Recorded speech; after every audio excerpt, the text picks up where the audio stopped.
Hey guys! Welcome to my vlog! For today's video, charan! I-flex ko lang itong aming bagong microwave. And you know guys, achievement namin to as a couple. You know what? So, before, every winter, ang ginagawa ko sa baon niya is, kasi nga, malamig. So, hindi namin ma-reheat yung pagkain niya. Kasi nga, wala kaming microwave. So, ang ginagawa ko, yung baonan niya, pinapasok ko sa pillowcase at nilalagyan ko nitong hot water bag. Ganun ko sa pagkain niya. Tapos, binabalot ko talaga siyang pillowcase, like, super balot na balot. Kasi wala ding microwave yung kanilang opisina. That time, sila na malapit na kaming maging mayaman. Labi, hapit at tamadato. Because we can buy the microwave now.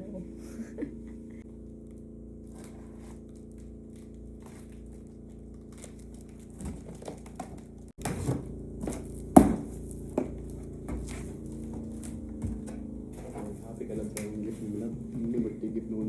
Wala, birthday gift ni mo na ako. Grateful and thankful that we can afford now. Although hindi siya masyadong mahal, like 3,000, 4,000 in pesos. But, you know, sa dami naming responsibilities in life na kailangang unahin. But, we got this. My husband got this for me, for us. I'm happy. Ganyan lang naman ako palipayin. Uy, super simple. Uy. Bobby, I can't carry.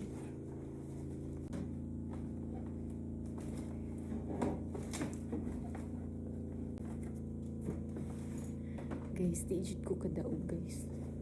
Labi. Labi. I can pull it out. Yes.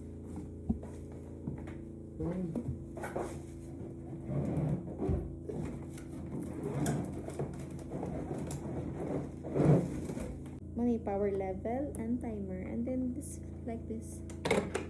Click, and then the glass, of course. Warranty card for the manual. 20-liter capacity. Then siya 1,200 watts power, and then timer control, easy reheating, and fast defrosting push button door. Ayun lang guys, I'm so happy that we got this one. So, yan ay jud ko kapag kataw. Very grateful. Even gamay ra mga butang. So, thank you Lord. Dili na ko magputos-putos og igon ani. Kay naa nami pang reheat. So, yun lang. Bye.